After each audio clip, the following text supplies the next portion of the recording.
name is Paul Ikechkunjoku. I am the host of this evening Zoom meeting titled Women, Emancipation in Politics, Empowerment and Representation in Nigeria.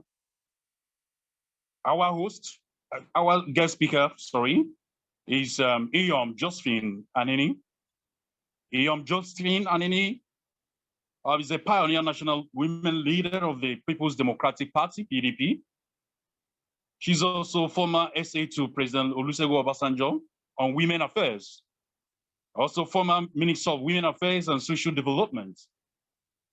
She was the first Vice President, Nigerian League of Women Foundation of Nigeria, also a founder, Alzheimer's Disease Foundation. She was also founder and President General Nkata Inyom, Igbo, Nine, also a co-convener of Women for Women movements in Nigeria. Madam, you're welcome to this program. Good. Thank you. Good evening, everybody. Good evening. Yeah. I'm happy to be here. And tonight, we are going to explore the emancipation, empowerment of women and its representation in Nigeria, going by the constitution and the provision given by every sector of the government and leadership in power. For instance, in 1999, we encountered the former president of Nigeria, President Olusegun Obasanjo, the inclusion of women in politics and its empowerment, which is significantly limited. Then former President Umaru Musa Yar'Adua also came and elevated it to up to 8.6% inclusion of women in government and representation. Former Governor President Goodluck Jonathan came in and extended it to 11.2%. What we have today under the APC administration of President Muhammadu Buhari is lower than the statistics aforementioned. Now, Madam, I want to start this question with you. Between 1999 till that, do you think that global standard of women emancipation and empowerment has actually reflected in the Nigerian context of leadership and governance? Well, the answer is a clear capital no. The women emancipation and participation globally has improved, but it's still below par, it's still below the standard we expect. And unfortunately, it's even worse in Nigeria. The amount of work that women have put in the movement, in the effort to emancipate Nigerian women and make sure that the political participation of women is increased, has not been rewarded at all. And I would say personally, I'm quite ashamed with the performance and the showing of my country, Nigeria.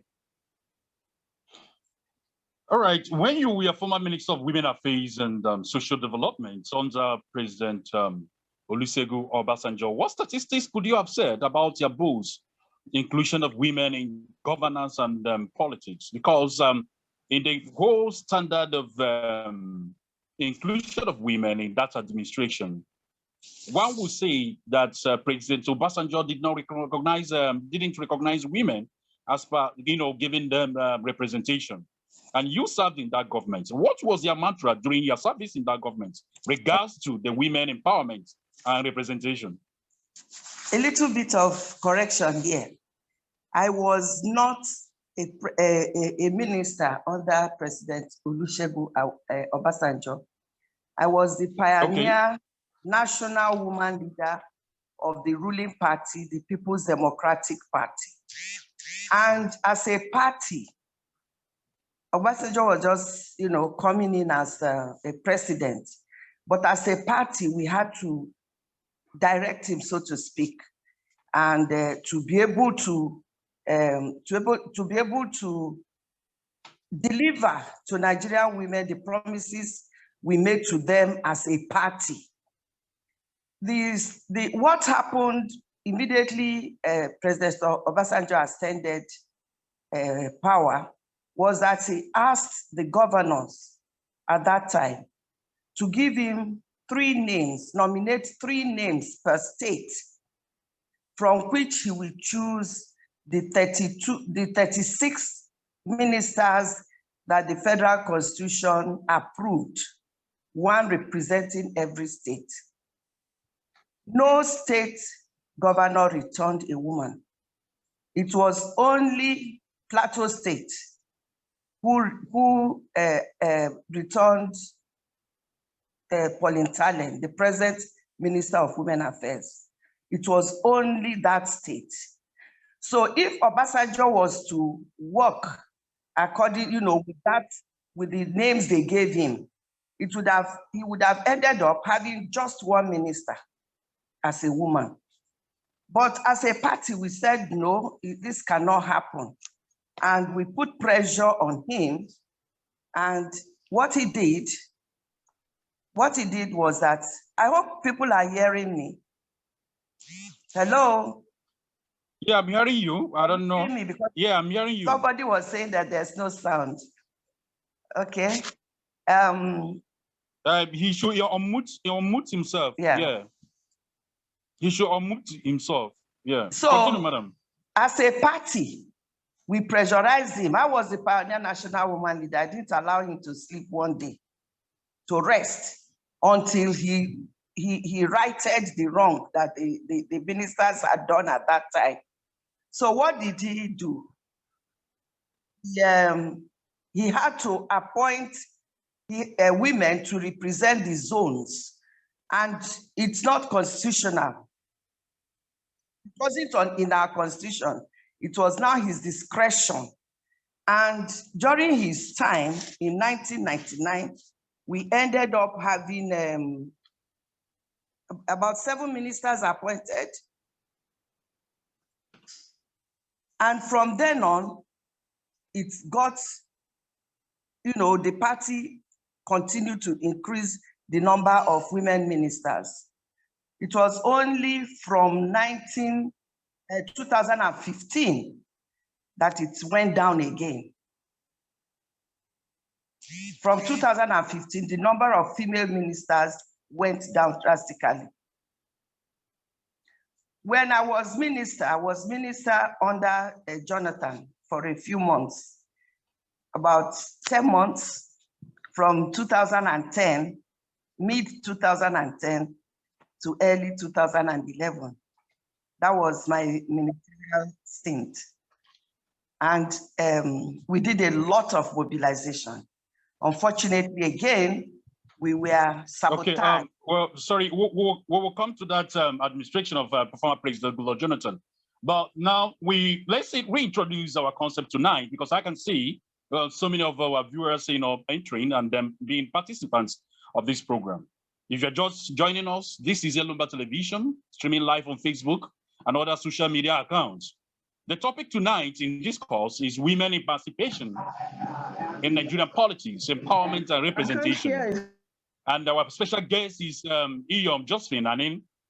She was the pioneer national women leader of the People's Democratic Party, PDP, former SA to President Olusegun Obasanjo on women affairs, and former minister under President Goodluck Jonathan, first vice president Nigerian League of Women Foundation of the Nigeria, Alzheimer's Disease Foundation. She was also founder and president of Nkata Inyom, Igbo, Co-covener also of New Women for Women movement in Nigeria.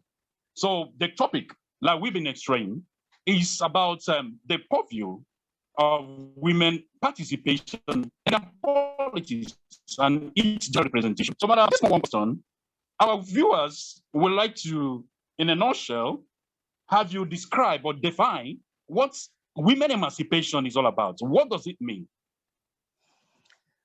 When you say women emancipation, it means that women have been in bondage.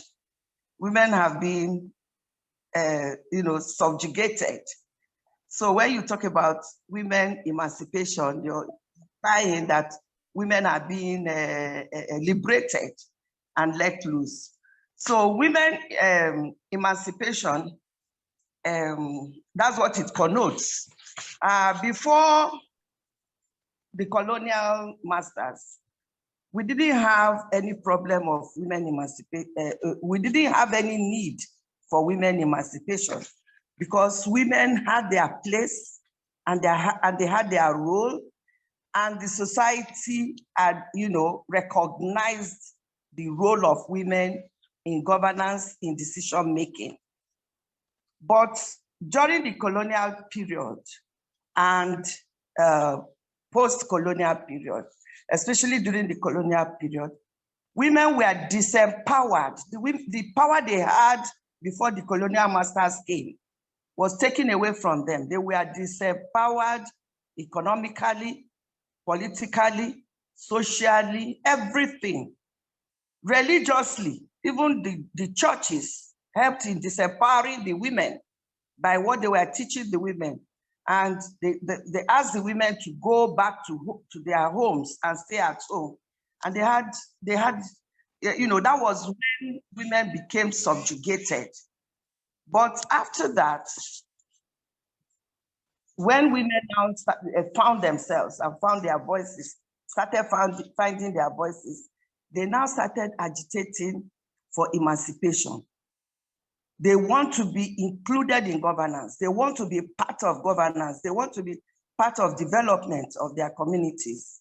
And that is what we are doing. And I must say that women are doing a lot of work in that area, and they are succeeding because they are being heard, even though the patriarchal system has been so entrenched that it is difficult to break through.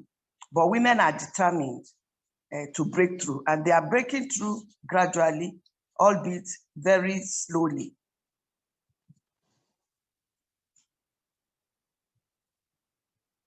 You're muted, Elombah. Were you talking to me? All right. Yeah, I'm asking that one would like to know how extent you really rekindled these concepts of women emancipation in general leadership of this country when you were the pioneer national women leader of the People's Democratic Party, because inclusion of women in governance during that particular government of President Olusegun Obasanjo was not significant enough in comparative analysis of when you serve under President Goodluck Jonathan, and you were in charge of women emancipation as a founder of Inyom Igbo and all the rest. And we didn't see much of this coming up. The campaign was not, strictly unlimited for the voices of women to be heard. Was it by your own purview or the government that be? The journey of women emancipation did not start with me or with President Obasanjo. We've had women who have been on the track, on the trail, fighting for the emancipation of women. We had women like Haja Gambo Sawaba, we had Margaret Ekpo, we had Mrs. Ransom Kuti, we had Urola Isan, we had Janet Mokelu, many of them struggling to emancipate the women, struggling to create spaces for women's participation in politics.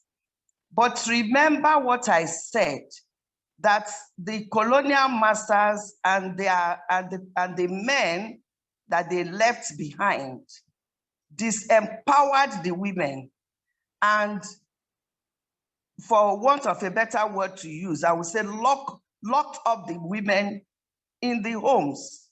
So, and the mentality and the socialization that the women got at that time was that politics is for men, it's a man's stuff. Women didn't have any business going into politics. So we had these trailblazers who challenged that and went into politics, and they made their voices heard, and they tried their best to bring other women along. Religion also helped to disempower women more in the mind. So even till now, as I speak to you in 2021, there are some women, there are a lot of women who do not believe that they have any business with politics, who do not believe that they have anything to contribute in the public domain, that God created them to be helpmates and that they should help from the home front and sit at home, bring up the children, and just stay there, that they have no business in politics. So it is a huge job, changing mindset. And it is not something you can do in an administration. It is something that will take generations to achieve. If you know, when the likes of Hajiya Gambo Sawaba lived and practiced and their politics and fought for the emancipation of women, that was 50, 60 years ago or more. So you see, it is not, it's not a sprint, it's a marathon race for women to be able to change the mindset of both men and women. There are so many men also who do not believe that women should be in politics or in the public arena, public sphere, or come to where they are making decisions. This is a very patriarchal society. And when women were disempowered, it pushed women further back. And so it's a huge job to come out of it. You look at our communities. You know your town union. How many women are there? Will they allow women to get there? Will they allow women to come to the meetings where the men are sitting and talking? Like I am an Igbo person, so the Imo Obi, for instance, or the Obi, women don't go there. So it's only now that we are breaking in, and it is a gradual process. I'm telling you, it's not going to end in one administration. We are going to be making inroads incrementally. I said that I'm disappointed that the rate of increment is slow. I would wish it was faster, and it's going to be, but there's no magic wand to do it. So we need to change, first of all, mindset. We need to change mindset. It's only now that you see some Christian churches allowing women to be priests. You remember in those days, you can only be a reverend sister, not a priest. But now you can have, in the Anglican communion, you can have women as priests. That is leadership. You can have reverend sisters in the Catholic Church distributing communion. That's a progress. I hope that one day they will be able to celebrate Mass and so on and so forth. So just narrowing it down to, an administration and thinking that, that the administration has not done well or did not do well, or that the women themselves in the women movement are not working hard enough, will be a little bit unfair, if you don't mind me saying that, because we are really, really struggling very hard.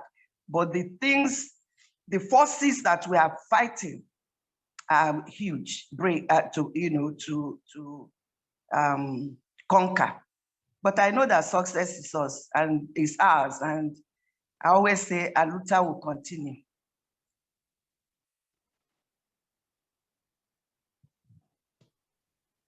Okay, thank you for that elucidation. But I would like to know the rule of the traditional mantle and environment, the laws and culture how it can affect, women emancipation and empowerment. Does tradition affect that in our context here? Of course, that's what I've told you. The tradition, the tradition, religion, and everything affects women's empowerment and women being in governance.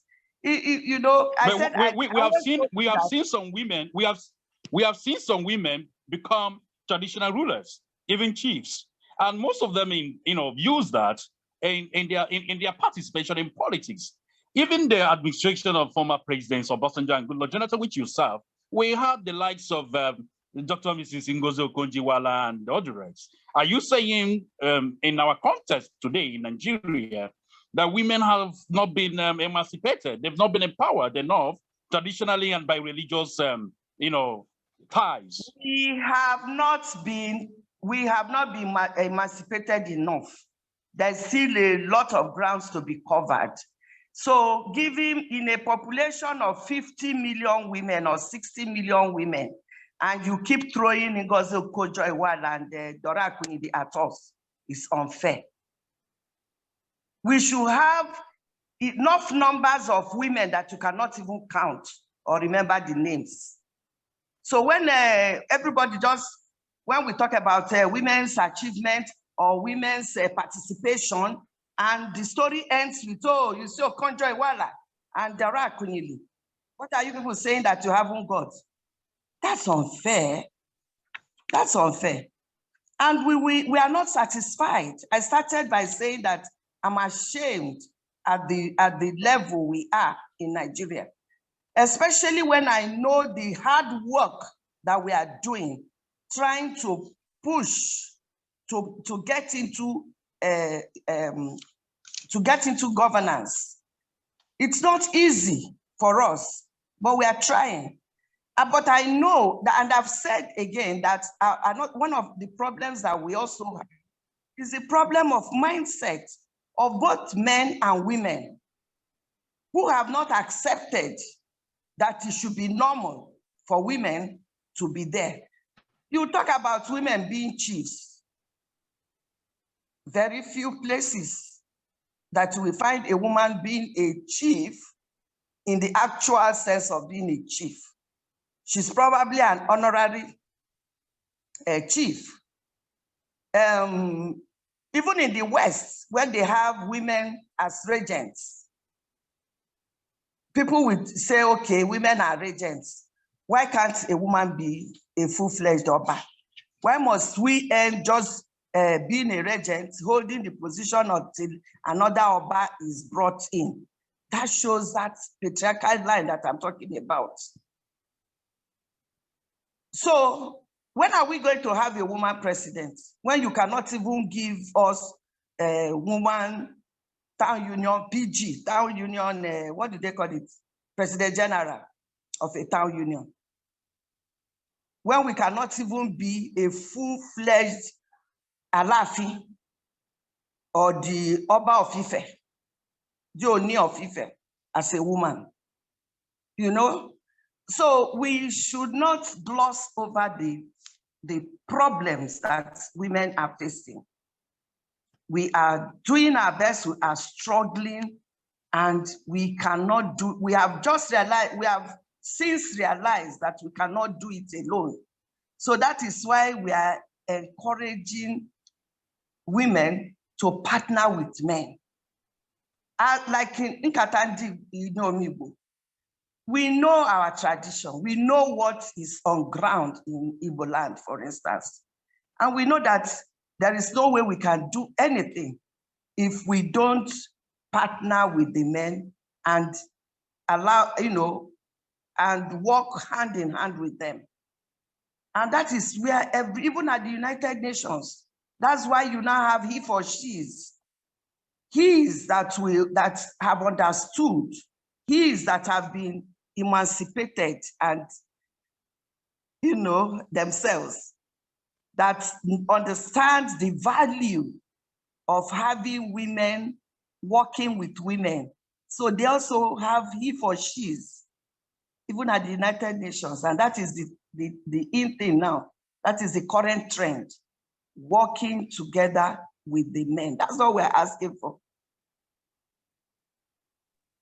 Over the years and centuries ago, the men folks, they've really sounded it to be of, societal perception on gender ability, that women ought not to stress themselves, and they're supposed to be a supporter to men and encourage men, into leadership, because some folks believe that women are the weaker sex, which biologically or scientifically have not been proven. But we have seen so many times during, some of the political appointees in previous administrations and even in this administration, where women have not been really rallying within themselves to support themselves. Some class of people have reiterated that women they dislike themselves. So how can you emancipate yourself when you do not carry yourselves along? And I want to know, as a founder and president general of Nkata Inyom Igbo, how have you been able to use your office in able to empower other women, including our young ladies? Those are cliches that men use to subjugate women, disempower women.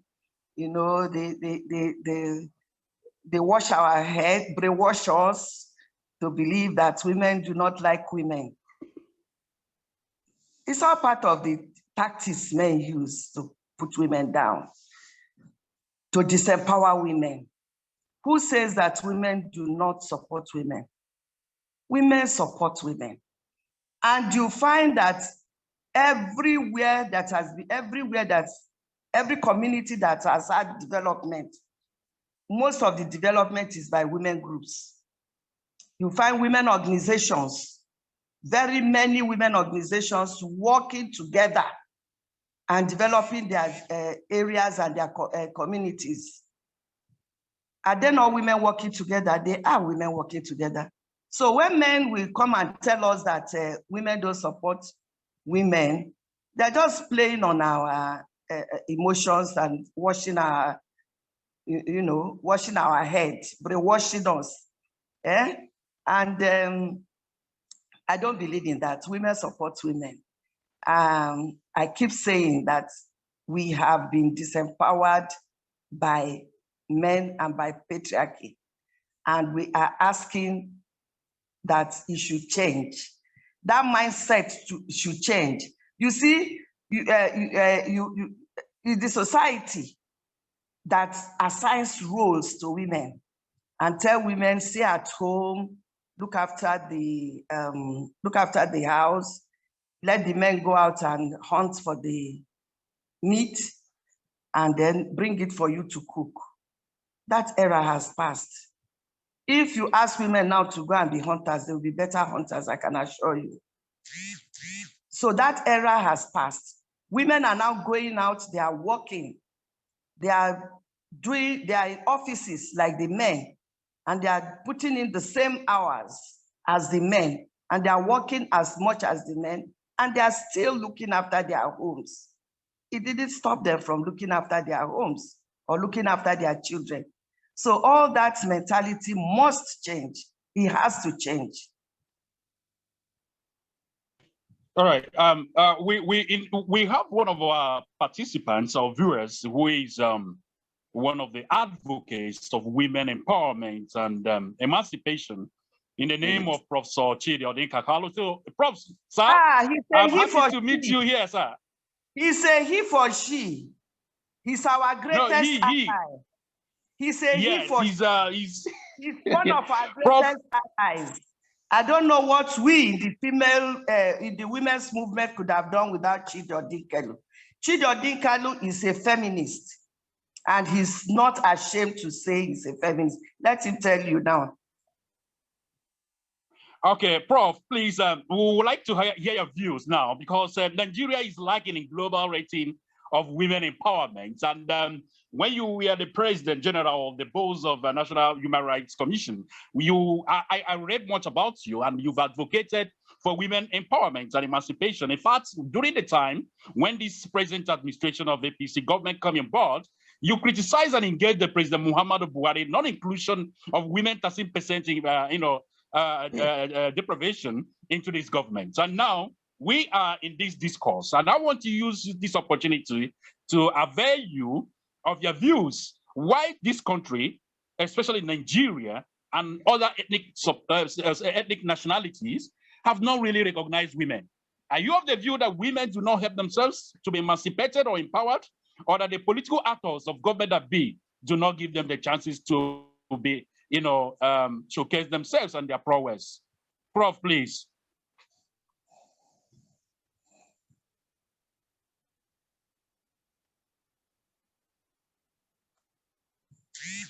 Let's see. Hello, Prof.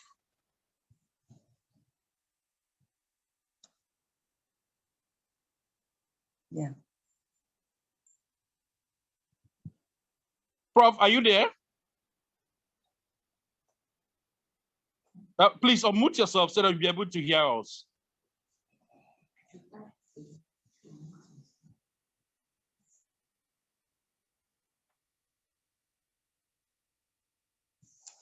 All right. Before we muted. Before, can't you unmute him? I think he is not muted. Can't you unmute All him? right. Yes. I think his network has been unmuted. I want to use this. All right. Okay. It's the network issue. We'll come back to you, Prof. Yes, ma'am. We have seen a lot of ratings between states to other states in Nigeria. For instance, in Bayelsa State, Kogi State, River State, most of the executive governors in charge have recognized and empowered women by political appointments. Are you saying up to that, that has not been any improvement going by such empowerment? We are in the cabinet, you have up to 9 to 10% women in the executive council of state levels. Yeah, I think I had alluded to this, that the parties, it's actually the party that, encourages this type of what you are seeing in the area of appointments by the governors. They are trying, but they are not. But we are still not where we want to be. You find that in the states, during the local government elections, in brackets, I put it in brackets, you find that no woman, or hardly would you find a woman as the local government chairman. Maybe occasionally you will get one local government chairperson. Maybe sometimes it is two, but it is very sporadic, very occasional. Then in that case, we now, advocate to the governor. Okay, since we don't have chairman, can you give us more councillors, supervisory councillors, for instance? And they will do that. And so it helps to increase the number of appointive positions that women are holding. We also ask that they should give them board appointments and all that. They do that. Sometimes they do. It increases, but it is still not enough. You see, where the power is really is in elective positions. We want elective positions. We want to be elected into the state houses of assembly. Would you believe that in this country now, there are some states that do not have one single woman in their state house of assembly? We want to have women elected in the state houses of assembly. We want to see them, more women in the National Assembly. You say women don't like women. When you have 360 men and maybe 20 women debating a bill that is supposed to empower women, of course, it will fail. And when it fails, the people outside will say that the women in the National Assembly are not doing anything. What can they do with that infinitesimal number that they have? Because it's, when it comes to voting, it's majority that will carry the day. So we need more women. 7 women out of 109 men is nothing to write home about. It's nothing to dance about. We are not happy with that. We need more women elected. So we are advocating to the political parties, because that's where the election starts, from the party primaries. They should give women level playing ground. Luckily, more women have been sensitized and conscientized. More women are offering now to stand for elective positions. The parties have done very well by giving them some assistance, some financial assistance in their journey, by saying, okay, if the form is 21,000, for instance, you want to be a governor, it's 21,000 for nomination form. And the party says, okay, just give us 1,000 expression of interest. You can keep the 20,000 to assist your campaign. I thank the parties, all the parties, most of the parties are doing that. So we say we are grateful for that. But we also need them to make sure that the delegates that are now going to go into those primaries to vote, that there is enough number of women there and women-friendly men, so that we have a chance of electing qualified women, because they are very qualified. They are very, very qualified women. So that's where it starts from. So yes, some states have, have appointed, special advisors, special assistants, but that's not, we are grateful, but that's not our ultimate goal. We want to see more substantial and substantive positions. All right. Do we need affirmative action in Nigeria to enable women emancipation and empowerment? We have been asking for that. We have been asking for affirmative action over several years, over several National Assembly sessions. But the thing is that, again, like I said, because we have more males, more patriarchal males in the assembly, they will not let it pass. Other states like South Africa, they have it in their constitution, 50-50. So what is difficult in us having it in our constitution like that, 50-50? Why? Even the section that says 1 minister per state, we have asked the National Assembly to extend it by saying that in appointing 1 minister per state, they should make sure that no gender is less than 40%. But they will not pass it. What is difficult in all that? Just because they don't want to shift. They don't want to shift. There's no political will in that area. I remember I went on an advocacy visit to National Assembly once, and I was asking that they should pass something, a bill or whatever, to say that every state must have 1 female senator at least. And do you know what the men said? Which senatorial, are you gunning for my seat? That was what they were shouting at me.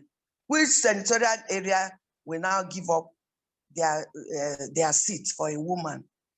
But I'm happy in Anambra, we have 2 women, 2 senatorial seats, 2 senatorial zones that have given us women. I wish other states can follow suit. And then we'll start increasing the number of women in the dome. All right, sir. Let me speak with, Elombah Television, my co-host wants to ask a question. Please, Mr. Daniel, please, can you ask your question before I proceed? Thank you very much. Uh, yes, first of all, it's our pleasure to host you today, Iyom and Anenih. It's our pleasure. And you've spoken a lot on the issue of women empowerment in politics. My question would be, apart from in the political arena, what about other areas of our national life? We see, I read a report that um, dropouts, children dropping out from school, is more noticeable with females more than the males. I don't have the statistics anymore, but there was a time I wrote an article on it. More children, more females are being withdrawn from school than women. And if a parent is unable to pay school fees for two of their children, male or female, more likely they will tell the girl to stop, let the boy continue in education. And then also, I look around in our national life, chief executives of companies, head of industries, uh, MDs of banks and being companies as well. The women are not heavily represented. You're talking of affirmative action. What else can the government do to close the inequality between males and females in Nigeria, and not just in the political arena, in your opinion? Yeah, you're very correct. It's not only in politics, it's in every area. But it's also, don't you see where it is pointing and where it is coming from? It is that disempowerment of women. When there's going to be a choice between sending a boy or a girl to school, they will choose the male. So it goes back to what I was saying about changing the mindset of our society. Changing the mindset, dismantling patriarchy. This preference for males should, people should start seeing their children as equal. Whether you are a boy or a girl, you are equal in this family. So that is that's going back again to what I said about that this thing will change, but it's going to take generations. It's not just going to take one election cycle to change. So we have to, from training the children in the schools, the school curriculum, letting and training the children at home, making the boy understand that he is not better than the sister, making the boys understand that they are not better than boys are not better than girls, giving them equal opportunities. And when this is imbibed, then that problem is solved, and then we go on. Another thing that is also making girls drop out of school now is the situation in our country. The insecurity in the country is making it very unsafe for girls to remain in school, making it very, very unsafe for them. So we need the safe schools. During the Jonathan administration, after the Chibok girls incident, there was a program that was started, the Safe School Initiative. Girls' boarding schools should be fenced. They should have security there, so that parents will have the confidence to send their children to school. Because if there's any attack, you know what they will do to those girls. And no man, no woman, no mother, no father can imagine it, can live with the imagination of what will be happening to their daughter. So the best thing is say, my daughter stay at home. So there are so many factors that are militating against women's, emancipation. But we just have to keep at it. First, I said, change of mindset, breaking down of the patriarchal nature of our society. And the women themselves having the confidence, the self-confidence in themselves to come out. You find that in the business sector, in the business section, when a woman is working and she starts having children, it is in that family, it is the woman that has to drop out of the job to stay at. Exactly. Let me throw in a question here. You've just made a point which I want to ask a question on. You know, Yes. sometimes these things, to change these things, takes legislative action. You've just mentioned, if an MD of a company now is a lady and gets pregnant, what legislative measures can be put in place to make sure that our women is able to continue to work and still enjoy their motherhood? Another thing I want to ask is, there is this saying that mentioned that empower a man, you feed a family. Empower a woman, you feed a whole nation. Yes. Now, what about the cultures?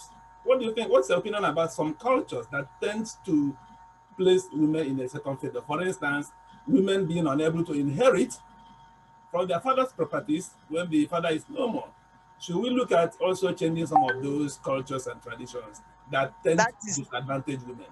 That is what we have been working at as women, and it is changing gradually. For instance, there is a Supreme Court ruling that says a girl can now inherit in Igbo land. Before, it was taboo. But the law is there, sitting there, standing there. Is it being implemented? I was at a women's meeting in Anambra when that ruling was given. I was ecstatic, and I was telling the women, you see, if anybody says you cannot inherit now, you go to court. The court will give it to you. And the women said, for where? It's not possible. I said, but you have the right now. So you see where education comes in. We need to continue educating the people because they have this thing in their mind and it is settled in their minds. We need to start educating them that things are changing.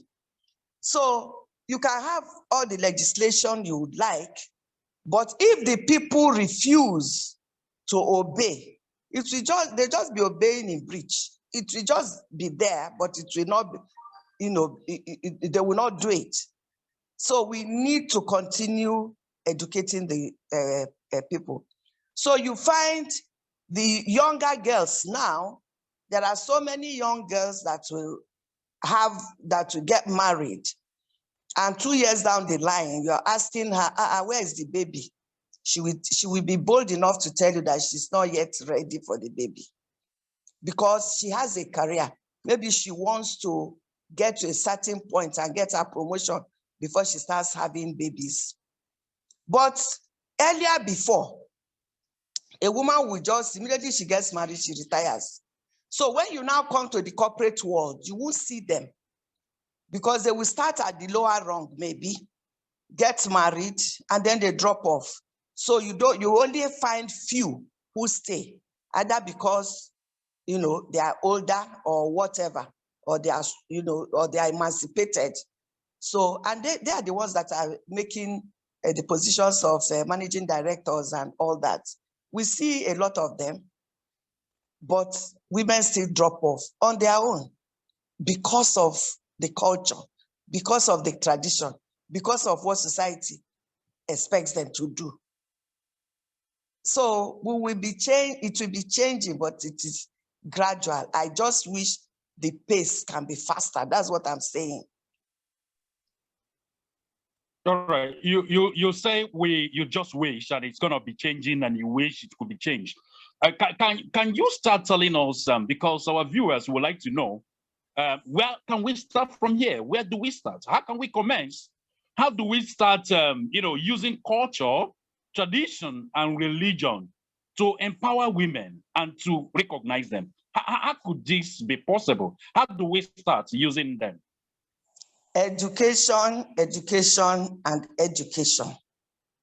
And we in the women's movement are doing a lot of advocacy in these areas. We are interacting with the traditional rulers, and that's where you are seeing some emancipated traditional rulers giving way, changing the way it used to be with their forefathers. So, but we're not going to stop. We've started and we're going to continue doing that. But I'm telling you, you may not be seeing the effect now because, as I said, the rate of change is low. It's not that it is not happening. It is happening in some areas. It is happening. It is happening. Even in very strong traditional societies where women were never allowed to come near at all, you will see that they are loosening up a bit. They are loosening up a bit. So that's why you will find them giving chieftaincy titles, albeit honorary, to women. But that's a step in. That's a leg in. That means that, that chief can now sit with the chiefs and talk and discuss. All right, Mal. In a jiffy, before we'll begin to, come to the final conclusion of this meeting, I would like you to at least, highlight the roles of various political parties on women empowerment and emancipation, because it is the political parties, if they decide to give a ticket to a woman aspirant to the Senate or National Assembly or any level of political, election vie, it is the political parties that will determine whom they give, the empowerment. So the question is, we want to know the determination of political roles of those various political parties towards determining the empowerment of women in recognition. Do they have roles to play? The political parties that I know of have played their roles. I will talk of the most political parties. If you go to their constitution now, you will read that they are prepared to give women 35%. It's in their guidelines, it's in their constitution. So the political party has done theirs. I also told you that most political parties have decided to financially empower the women who want to run for offices by asking them, don't pay for your forms. I gave the example of a gubernatorial form that cost 21,000, but the political party takes only 1,000 from the woman and says, take the form. So she's saving 20 million. Did I say 21 million? Yeah. They take 1 million and ask her to keep the 20 million for her campaign. That's the way the political party is empowering women. It is the people, the members of the party, you know what I mean? The delegates who determine who gets the ticket. So if you get if the delegates are so, do not think that a woman getting the ticket can win the election, they will not vote for that woman. You will see women, the women that have been there, that are the few women that we have. It's the parties that voted for excuse them. me, sorry to cut you short, but if those delegates can have such mindsets, what are the key roles of the political juggernauts in that political party have to say? I don't. For instance, a governor in a political party, and his chairman, who is also a political a chairman of that same political party. And we in Nigerian politics, we know that these give representatives and leaders of various political parties, they hobnob with the sitting governor. That's the case of that. Governor goes, we are go. Governor hobnob with the party leadership and do all sorts of meetings, with the delegates. So in this case, do you blame the delegates or the party chairman, or the political sitting governor, who is the leader of the political party? I blame the delegates 100%. I blame the delegates because the power is in their hands. That vote is their power. There is no governor that will take cane and come and flog you. I blame the delegates. Our society is just too corrupt. Let me just open up now. Is the corruption. Because the delegates will be looking for who will vote buying, who will buy their votes. Because if they are human beings and they belong to that, if they believe that if you take away, if they can just close their eyes to pecuniary considerations and look at the aspirants and decide who is better, you may find that most times it's the woman that is even better. But even if the woman is better, the woman will not get voted for because of kudi, money, ego, owo, vote buying. That is our bane. So the chairman of the chairman can never come and tell anybody, say this is who we vote for. They don't do it. I was a principal officer for years. We don't do it. We don't even decide who gets the ticket.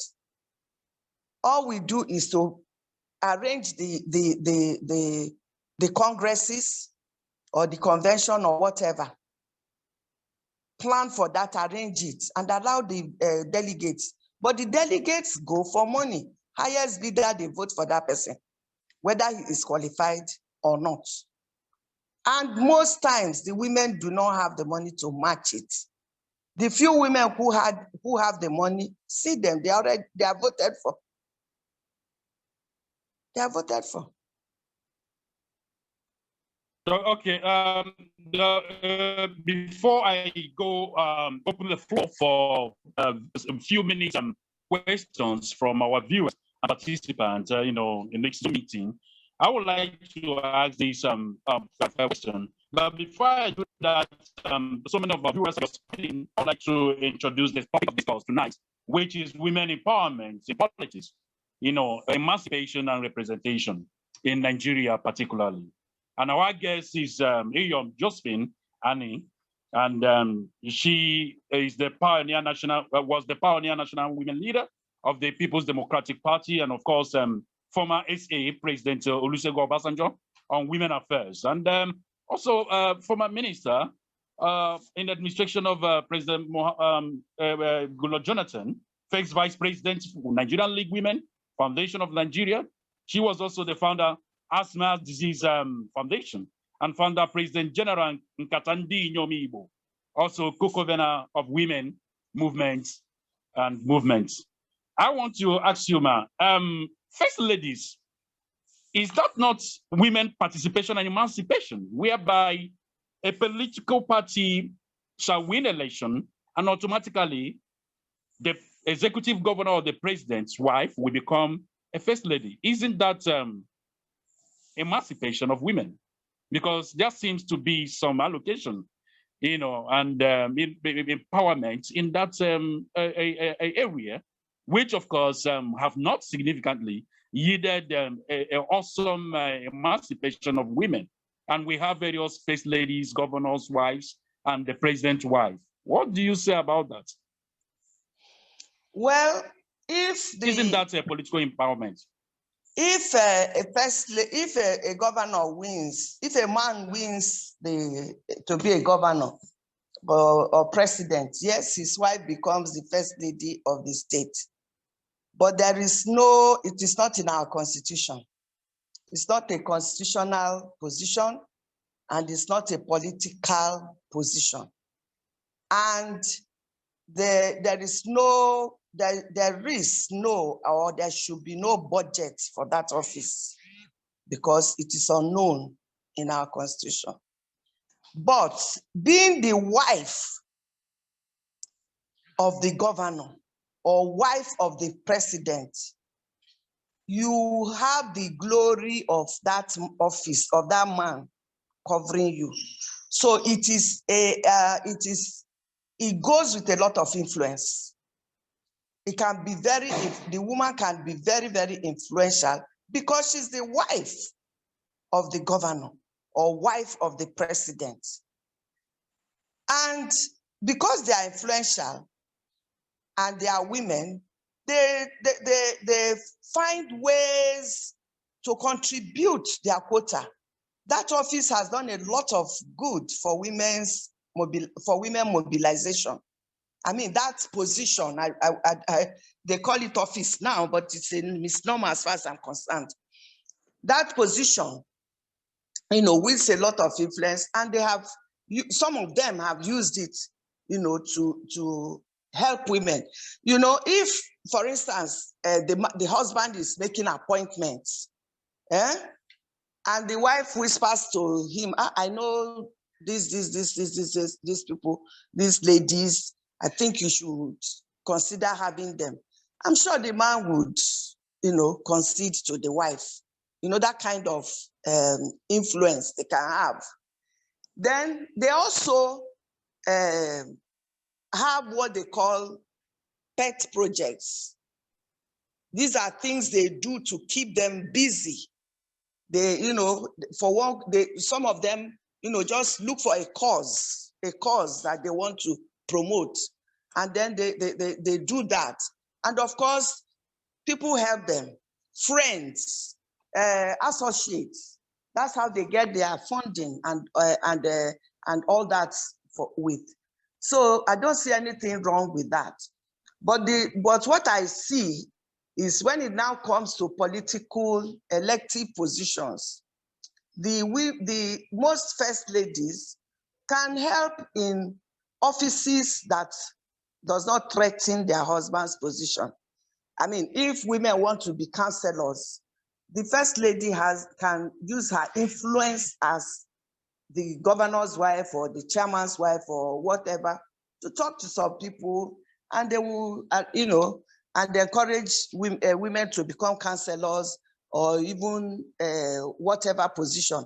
But if you now say you want to become a governor, it's not possible because she's mobilizing for her husband. So some of them actually use that position to mobilize for their husbands. Some use it, you know, for genuine good causes. You know, okay. Madam, let's allow Mr. Otumba Olabede Seni to ask a question. Please, can you go ahead for your questions? Thank you very much, Mr. Moderator, for giving me this opportunity. Can you hear me? Yes. Hello? Okay. Yes, Madam, well done. You've done very well. Your CV said a lot of things about you, and most of the positions you have occupied also will speak for you. Now, for me, I just want to start by asking you this question before I proceed. Compare the level of corruption between Nigerian men and Nigerian women in the high offices. Which one surpass the other? Which one? Who comes first and who comes second? Men will always come first. Men will always come first. You are masters on the game. Women are only learning. And it's the men that are teaching them. So for a start, we can agree on this premise that the amount of corruption in Nigeria will never make Nigeria become great at any time. The way things are, corruption is the biggest bane. Like I said, I truly salute to you. I have read a little bit about you. You've done your best. But if you look at the level of corruption that have been seen, the proportion. Let's start with Lady Ibru. When she wasn't directly in politics. She was more or less like a director of a bank, and she amassed. She has so many properties, so much money that she cannot even spend the next 100 years. We look at all the first ladies, Madam Jonathan, all what she acquired and the millions of dollars that she said her mother left behind. And for even the current first lady that shuttles Dubai, and back, or what they have acquired. And when you look at the lady cashier that said millions of naira was consumed by, is it by a rat or by a monkey or whatever, or snake, and Mrs. IBB, the better part of her life, bless her soul, better, I call it better knife, not better life. So the question then is, please use this opportunity to tell listeners all over the world one successful project, one project that can be seen as a legacy. When I say legacy, I'm looking at legacy to be measured by legacy of Obafemi Awolowo. That 70 years on, her legacy of education will always be remembered. Nobody can beat that or take it away from. Please tell us what are the legacies of all the women so far in politics or in different positions in Nigeria. Did you get my question, madam? Legacy of the first ladies. I should tell you, most of them are there for everybody to see. If you remember, mention them, madam. Mention them. Yeah. Excuse me. Remember, I told you that these offices are not constitutional and they are not in the budget. So if people give them money, I said because of their position as wife of, a lot of people offer them gifts, give them money. So if they accept and the thing accumulates to millions, I don't know how you can call that one corruption, because they are not in charge of any ministry, they are not in charge of anywhere, any budget. They did not dip hand into the national till to steal any money.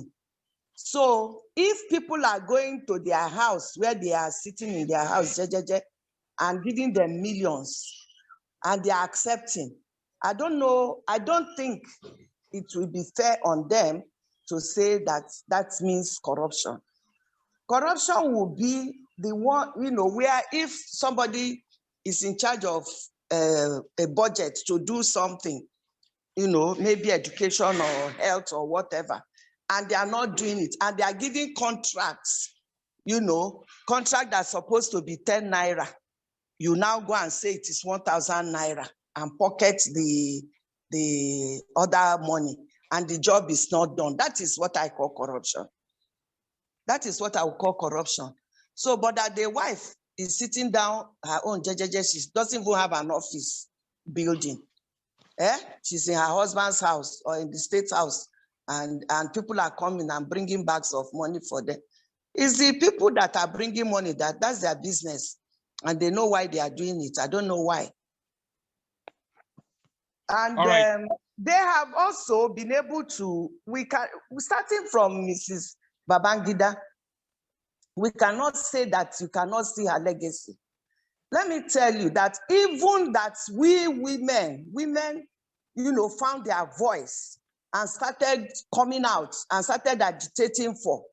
It was Mrs. Babangida that, gave women that voice. And even, you see the National Center in Abuja for women, that building, like I said, Friends, Julius Berger and all that, she has that one to her name. You go to Miriam Abacha, the what you call National Hospital today, even though she was doing family support system, family support whatever her program was for family support. But somehow, I don't know how she managed, and we have the National Hospital. It was her initiative, and it was built under her. If Mrs. Yaradua did not die, President Yaradua did not die, Ture Yaradua has started a cancer center. She came out, launched it, people donated, and they would have started. But I don't know whether they have finished it, but that's it. It would have been done when she was First Lady, and so on. So some of them have actually, you can see what they have. So when you talk about cancer and anything now, you will remember Mrs. Yaradua. All right. Okay. Women empowerment. You will remember. Mrs. Babangida. You go to health, women and children's hospital that they have now changed into National Hospital. You will remember Miriam Abacha. You know. All right. Thank you very much, Matt. Thank you very much, Matt. We are very happy and glad. We are excited and delighted for your praisings. And thank you very much. I'm honored and I'm grateful you gave me this platform.